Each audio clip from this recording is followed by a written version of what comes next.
मुँह पे पैसे रखते थे, मुँह पे पैसे रखने के बाद मुँह बढ़ा के लेने जाओ, पैसे मुँह के अंदर चला जाता था उसका, लेकिन होंठ में होंठ चिपक जाता था। अब होंठ काट लिया जाता था, तो उसके बाद सीने में पैसे देते थे। अगर सीने में पैसे आप ना लो तो आपको बुला के फिर जाँघ में बैठाते थे। जाँघ में बैठा के आपको सपना वो बताइए जो चाहती है समाज में हम जब आईपीएस बने, कोई अफसर बने तो सबसे पहले सुधार लाना। फ्रेंड भी है। हाँ, मतलब प्यार कैसे हो गया? पटना का ही लड़का है, ऑर्केस्ट्रा लाइन से प्यार हुआ था। छक्का, हिजरा, किन्नर, मौगा ये सब बोल के पहले अगर मेरी तरह आपके घर में भी औलाद होता तो आप उसे ऐसे बेइज्जत नहीं करते, आप उसको आँचल में छुपा के रखते, जैसे मेरी मम्मी मुझे छुपा शादी वादी भी करिएगा उससे? ऑब्वियसली शादी काम करूँगी। कर रही थी, पैसे कमा रही थी, उसमें भी चल रही थी अच्छा खासा, तो फिर क्यों उसको छोड़ करके आईएएस? आपने एक शब्द, एक नाम सुनते होंगे, हिजड़ा, छक्का, किन्नर, और जैसे ये सुनते होंगे आपके दिमाग में एक इमेज बनती होगी, ऑर्केस्ट्रा में नाचने वाला होगा, सड़कों पे पैसा मांगने वाला होगा, ट्रेनों में जबरदस्ती पैसा छीनने वाला होगा, या फिर रोड पे चलते हुई गाड़ियों को रोक करके कॉलर पकड़ के उसके साथ हरकत गंदी वाली करने वाला होगा। लेकिन एक हमारे साथ ऐसा किन्नर मौजूद है जो ये सब तमाम कामों को छोड़ करके देश के विकास में अपना योगदान देना चाहते हैं, ये आईएएस बनना चाहते हैं। सबसे पहले अपना नाम बताइए। Sam D Valmiki. क्या है, अपना परिचय जरा दे दीजिए इन लोगों को। मैं बंगाल की रहने वाली हूँ, बंगाल मेरा घर है। मैं वहाँ से चल के मैं बिहार पटना पे खान सर के पास पढ़ाई करती हूँ। मुझे मेन मकसद है आईएएस ऑफिसर बनना। आप लोग का काम, लोग कहते हैं कि दूसरा है, काम क्या है, ऑर्केस्ट्रा में नाचना, काम क्या है, बैंड बाजा में नाचना, काम क्या है, ट्रेनों में, चलती ट्रेनों में पैसा लूटना, काम क्या है, रोड पे रोक करके लोगों के साथ अश्लील हरकत करके पैसा लूटना। ये तमाम काम छोड़ के आप क्यों चाहते हैं कि पढ़े लिखे? सबसे पहले आप जो बोले वो अश्लील हरकत वो जानबूझ के नहीं करती है, वो आप लोग की तरह युवा लोग करते हैं बोल के उनको करना पड़ता है, क्योंकि उनका पीछे में कोई सपोर्ट नहीं रहता है।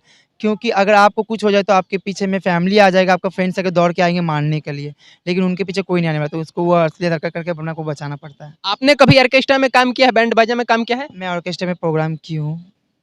क्या दिक्कत भी कुछ होती थी?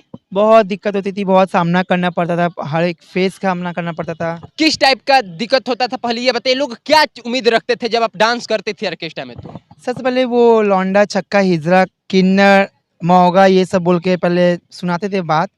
उसके बाद नीचे बुलाते थे पैसे लेने के लिए, नीचे पैसे लेने के लिए जाओ तो अपने मुँह पे पैसे रखते थे, मुँह पे पैसे रखने के बाद मुँह बढ़ा के लेने जाओ, तो पैसे मुँह के अंदर चला जाता था उसका, लेकिन होंठ में होंठ चिपक जाता था और उसके बाद गाली मतलब होंठ काट लिया जाता था।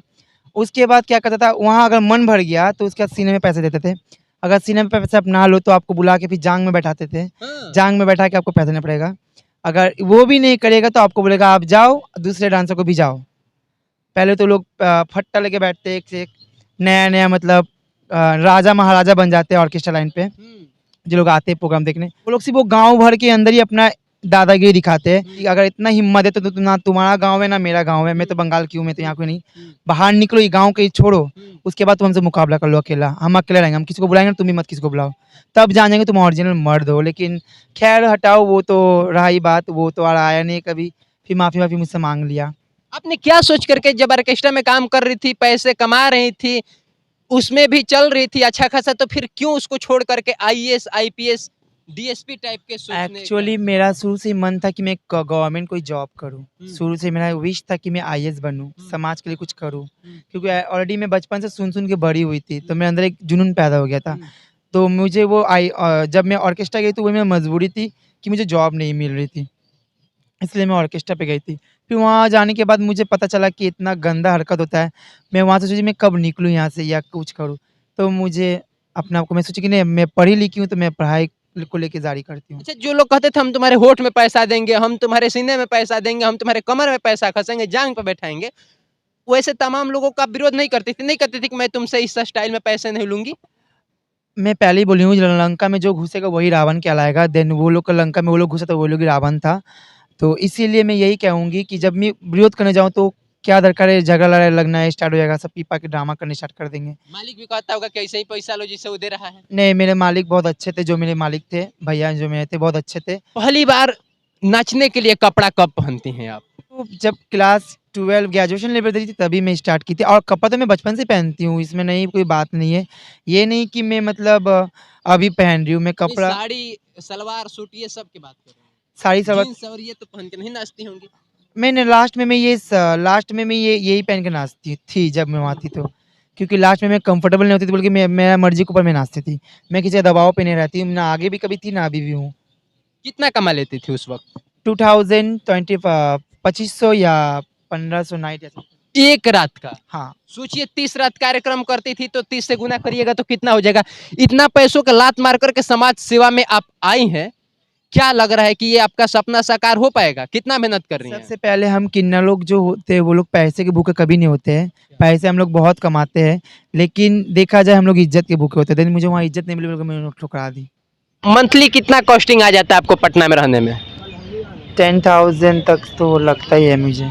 तो मम्मी आपकी क्या करती है कि महीना के 10,000 भेज देती है? मम्मी भेजती है कुछ कम, मतलब मेरे बॉयफ्रेंड दोनों मिला के भेजते हैं। अच्छा, बॉयफ्रेंड भी है? हाँ, क्या करता है आपको जो पार्टनर है, जो बॉयफ्रेंड है? वो काम करते हैं, दिल्ली पे जॉब करते हैं, प्राइवेट कंपनी में जॉब करते हैं। कहाँ पे, पटना में ही? नहीं, दिल्ली पे रहते हैं वो। अच्छा, दिल्ली पे तो प्यार कैसे हो गया? पटना का ही लड़का है, ऑर्केस्ट्रा लाइन से प्यार हुआ था। छपरा में रहने वाला, मैं छपरा में प्रोग्राम करती थी। फिर अच्छा। वहाँ से हम लोग का मीटअप हुआ, वहाँ से हम लोग का प्यार हुआ। तो फिर बातचीत चालू हो गया। हाँ, पढ़ाई लिखाई में उसके तरफ से कोई डिस्टरबेंस नहीं आता है? इसलिए मैं उसको दिल्ली भेज दी हूँ। कोई डिस्टर्बेंस आया नहीं, कभी कभी भी मुझे कोई डिस्टर्ब हुई नहीं है। अच्छा, शादी वादी भी करिएगा उससे? ऑब्वियसली शादी करूँगी। करिएगा शादी? हाँ, तो क्यों नहीं वो करूँ? रेडी है लड़का? हाँ, वो तो रेडी है, मैं रेडी नहीं थी, बट एक सपना वो बताइए जो चाहती है समाज में हम जब आईपीएस बने, कोई अफसर बने, तो सबसे पहले सुधार लाना चाहेंगे। सबसे पहले मैं यही सुधार लाना चाहूँगी कि यहाँ पे जितने भी है, मेरी ट्रांस की जितने कम्युनिटी लोग हैं, उन लोग की मैं सबसे पहले मदद करना चाहूँगी। उसके बाद समाज के लोगों के लिए मदद करूँगी। मैं भेदभाव नहीं करूँगी। जैसे समाज हम लोग के साथ भेदभाव करता है, मैं वैसा भेदभाव नहीं करूँगी, क्योंकि मैं दोनों आँख से देखूँगी। क्योंकि आपको भगवान 2 आँख दिया है, 2 आँख से देखने के लिए दिया गया। आप कभी भी देखते हो तो एक आँख बंद करके नहीं देखते हो, या जज करते हो एक आँख बंद करके, 2 आँख से देखते हो। देन मैं भी जब कोई अधिकारी बनूँ या मेरे पास भी कोई अधिकार आ जाए, तो मैं दोनों को लेके ही चलूँगी। सबको मैं यही बोलूँगी कि रिस्पेक्ट कीजिए, क्योंकि आप शुभ घड़ी में हमें ही बुलाते हो, दुआ के लिए भी हमें ही बुलाते हो, और जब कुछ चाहिए तो एक का सिक्का भी आप हम ही से मांगते हो दुआ के लिए, तो हमें ही आप बेइज्जत भी करते हो। तो प्लीज़ आप हमें बेइज्जत की नज़र से ना देखें, आप हमें रिस्पेक्ट कीजिए। खुदा ना करे अगर मेरी तरह आपके घर में भी औलाद होता तो आप उसे ऐसा बेइज्जत नहीं करते, आप उसको आंचल में छुपा के रखते हैं, जैसे मेरी मम्मी मुझे छुपा के रखती है। जैसे हर कोई सपोर्ट करता है, आप लोग भी प्लीज़ ऐसा सपोर्ट कीजिए, हमें भेदभाव की नज़र से ना देखें।